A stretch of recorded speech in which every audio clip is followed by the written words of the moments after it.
sound detector, which is red in color, and the speaker, which is able to display the audio file, a servo motor to say that is a fake door that is for open and close, and a SD card reader, which is able to contain the audio file.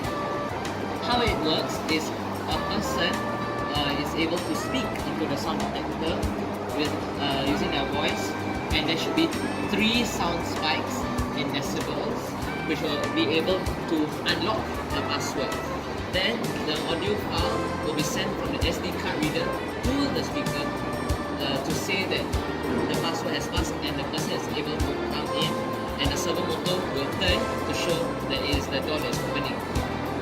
If the person were to fail the password phase, the SD card reader would send an audio file where to the speaker to show that it is unable to open the door, and the audio file will play if it's incorrect. Attempting mock test 1 on wrong password. Apollo.